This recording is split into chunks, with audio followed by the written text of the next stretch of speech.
परिवार जित्नु पर्यो प्याज ज्ञान त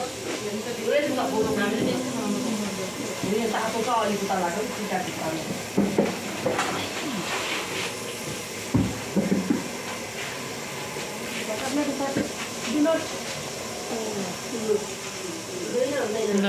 उता हजुरआमी रोटी निकाल्ने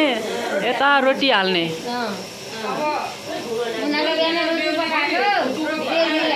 दिदीहरू हालिसकेर थाकेर बस्नुभयो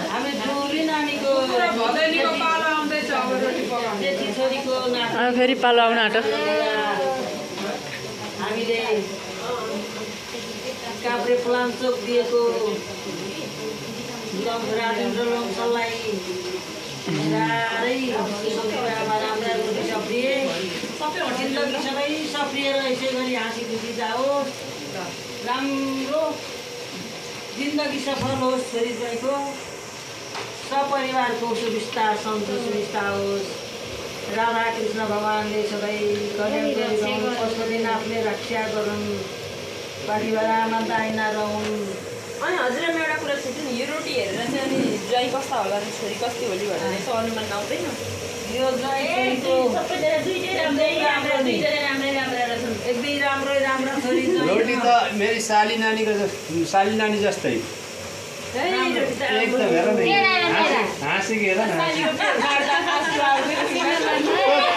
झरे भयो नि मेरो त तरतरी हाँस्यो घुँडैतिर पनि झरे ल बेहुलीको आमा तपाईँको विचार के छ मलाई त मेरो विचार त धेरै राम्रो छ नि यस्तो राम्रो रोटी भए जोइ पनि यस्तै राम्रा छन् मन पनि यस्तै राम्रो होला घरबार यस्तै राम्रो नरो हे दुलै नानी आज जाने भोलि त आइजाने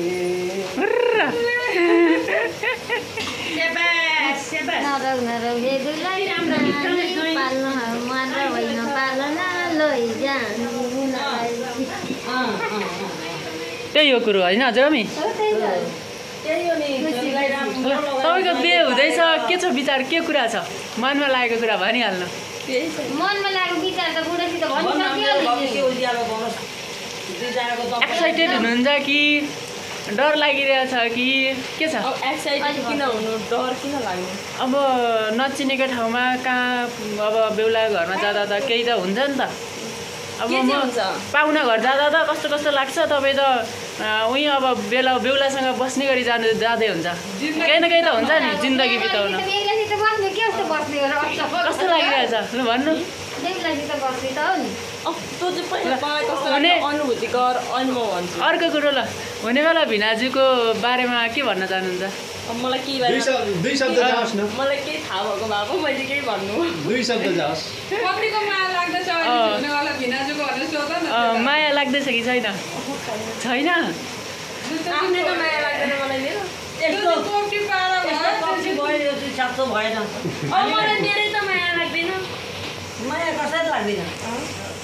आफ्नो जीवनको माया लाग्छ यहाँ माया लाग्छ कि लाग्दैन त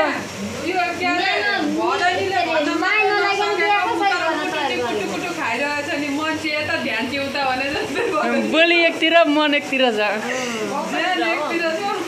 यहाँ रोटीले देखाइरहेछ रोटी कस्तो राम्रो बनिरहेछ यसको अनुसार मायाले भित्र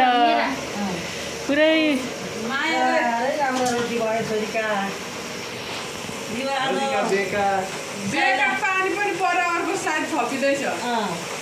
स्वागत गरेको भिनाजुलाई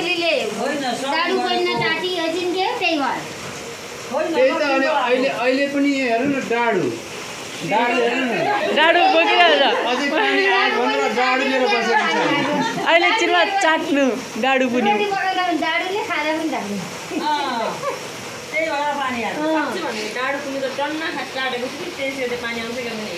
आउँदैन आउँदैन